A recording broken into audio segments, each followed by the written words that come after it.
Hello everyone, my name is Vivek. I'm an orthopedic surgeon by profession. A major portion of my work involves treating the elderly people, and one of them, unfortunately, is treating for fractures in the elderly.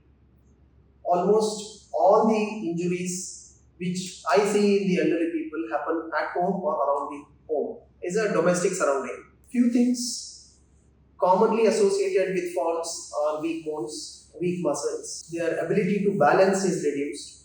There are other associated conditions of visual disturbance, hearing problems, and most people having diabetes for a certain period of time have conditions involving their nerves where the sensation, their proprioception, their ability to balance is reduced.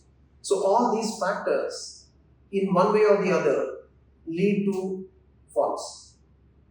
Falls not only cause fractures, it causes other problems. More so, in a more psychological way, a person who falls develops a fear of fall. That itself we say as a major risk factor for further falls. Now what happens is when a person falls, that fear is innate to our responses, innate to our human nature, that we avoid those instances which led to the fall.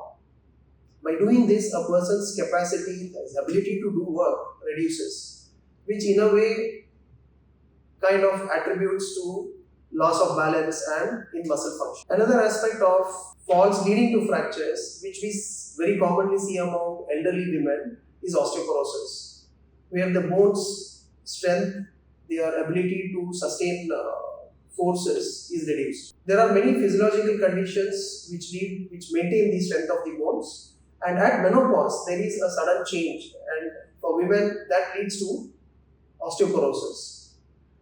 Few things that we can do to avoid osteoporosis is being active, maintaining a good vitamin D and calcium in our diet, and sometimes medications may be required.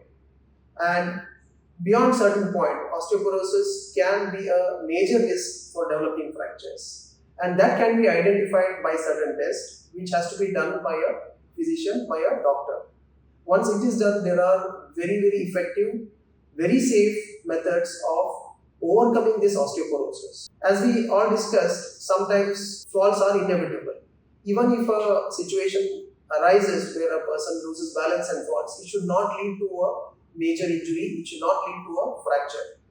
So that should be the way we look at aging. Aging always does not mean there is deterioration of a person's quality of life. With simple things that we do on a day-to-day basis can really make a big difference in achieving a longer and a healthy lifestyle. I'm going to tell a few quick points about how to live a healthy lifestyle, especially for the elderly. Very commonly I come across people who are very confined to the four walls of the house. Any reason for people to get out makes a difference. It not just improves your body's ability to do work, blood circulation, muscle power. It also opens up your mind. Psychologically, it gives you a confidence. Using stairs, many people think, they ask me whether it is not good. Using stairs is a very good exercise, especially to maintain good muscle power in the lower limbs. The power of the lower limbs decides how good a person is when he walks, how balanced he is, and how confident he is. So any specific reason, if your surgeon has suggested not to use the stairs, maybe for very few people there are conditions where you are not supposed to, otherwise it does not apply to most of the people. So using stairs is a good exercise.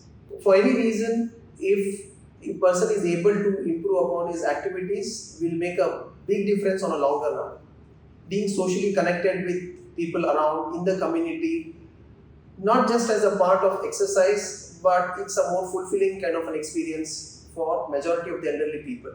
In the current generation, we see that the intermingling among the elderly is become very less.